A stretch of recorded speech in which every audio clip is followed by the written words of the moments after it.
Now to talk about Winter Olympics and a little bit about the Paralympics. It's important to realize that the Winter Olympic Games are under the same Olympic program or under the same Olympic umbrella, but they are separate in terms of the sporting events offered, the sports and the sport events that are offered on the program. The very first Winter Olympic Games were in 1924 in Chamonix, France, and the most recent games in 2018 were Pyeongchang. So there's again, I mean, just like the Summer Olympics, an amazing wide variety of host cities that have held the Winter Olympic Games. And then there is also, like the Summer Olympics, has been a long timeline for women's event inclusion and sport inclusion in the Olympic Games. The Winter Olympic Game or the Winter Games have history in Sweden. They come from what was originally known as the Nordic Games. That origin was in the early 1900s in Sweden, and then eventually the Scandinavian countries only. And the aim of the Nordic Games was nationalistic. It was meant to showcase Sweden specifically as a country, to bring honor to Sweden. It was to correspond with the Summer Olympic Games, but of course, because of the type of sort of seasonal dominance of the winter time in Sweden, many of the Swedes were very good at winter sports, and so they wanted to highlight what really were their strengths because they weren't as strong at the Summer Olympic Games as they were in the Nordic Games. And so the idea was that these Nordic Games would highlight well, Sweden as a country and bring honor to Sweden as a country. The administrator of the original Nordic Games, his name was Victor Bulk. He was the lead administrator that started the Nordic Games. He was also a charter member of the IOC. So, of course, as realizing like how the Olympic Games were developed and established, he was able to sort of replicate that model or that template when he created the Nordic Games to highlight the Scandinavian countries.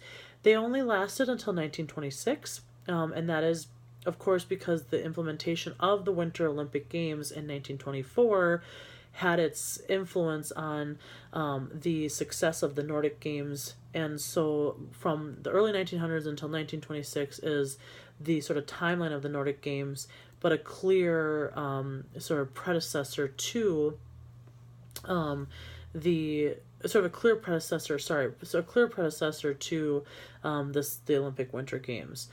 So we saw sort of the first sort of underpinnings of winter sport events in the 1908 Summer Olympics when they held the first Winter Games.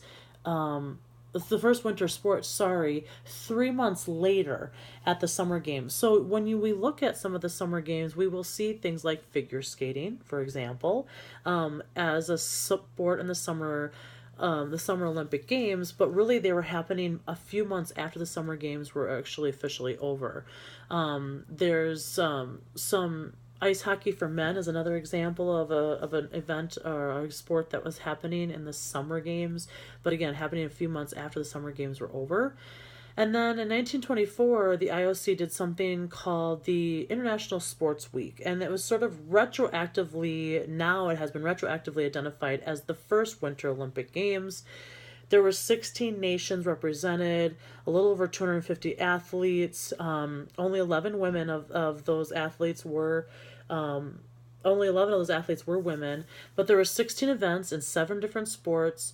The Scandinavian countries won something like, I don't know, almost 30 of the 40 some medals that were awarded. And women only competed in figure skating. So those 11 participants at those games, all 11 of those women did figure skating.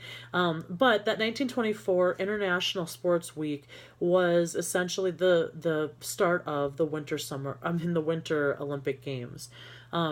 In 1936, skiing came onto the program for women. And then in 1964, the luge was included for women. And these are just a couple of highlights of event inclusion. There were certainly events added in between those at some of the other winter games, but these are ones that were pretty big in terms of them finally being added, because skiing was a part of, and the luge and like sledding were a part of the winter games from the very start. But it took a long time for them to bring women into the fold of inclusion of all the events that the men were included on. In the early 1990s, biathlon was included. In the late 1990s, curling and ice hockey were finally included on the women's side. And ice hockey, it's of course interesting to note that every Winter Olympic Games since 1998, when the women were included, has been won either by Canada or the United States on the women's side. It's always been quite a face-off. These last Winter Games, if you didn't see it, the United States won on the women's side the ice hockey gold, and it was a phenomenal run for them, and really an incredible win for them against Canada in the gold medal game. Bobsled was added in the early 2000s, and in the early 2000s, the 2002 games, like almost 50%, just under 50%, like 47, 48% of the participants in the Winter Games were women. And so I have a really cool slide for you that you should definitely take a look at in the Winter Olympic PowerPoint. And it's really cool because it actually has, I'm looking at it right now actually, it actually has when women's sports were included in the Olympic program, and it has it by summer sports and winter sports. You can see where only men were allowed to participate in certain events during the timeline that the Olympic Games have been occurring, and then when men only were allowed to. And this is just a part of the list, but I wanted you to see sort of this list and where some of these inequities have existed. You will also notice that in the early 1900s, the IOC made a rule that required any new sport that is included should include women. Should include a woman's counterpart. So that was a rule that was sort of aimed at trying to make sure they continued to progress women in participation in the Olympic Games. But it is really cool to see this sort of inclusion of sports and events in the Olympic Games. And this does include all of the winter sports and events. So it's pretty cool to take a look at that.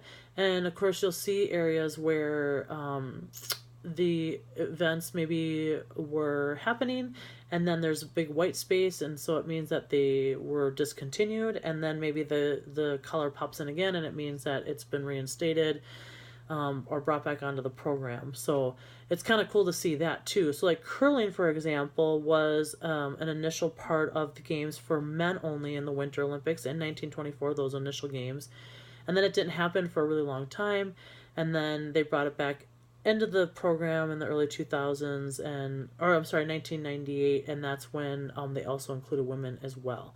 So you can see sort of that reflected in that graph. So that's a pretty cool graph to take a look at. If you get a chance, I strongly suggest it.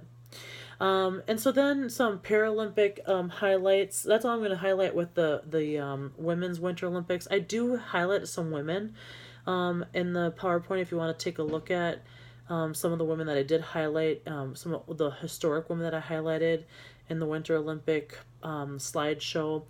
But I do want to talk a little bit about Paralympics before I move on.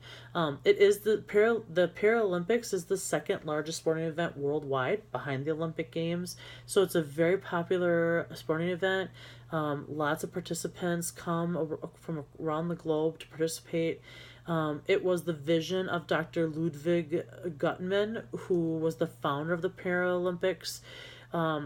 And he was the one that sort of had this idea that it was originally to support wounded veterans to sort of give them an opportunity to rehabilitate with a purpose and have an opportunity to compete in through athletic competition. And that was his means by which he thought we could provide this opportunity. And so in 1960 in Rome, the first games were held. There were 400 athletes that participated across 23 different countries. And then it wasn't until 16 years later where they had their first winter para-athlete games in Sweden. But they do now have both summer and winter Paralympic games for the para-athletes.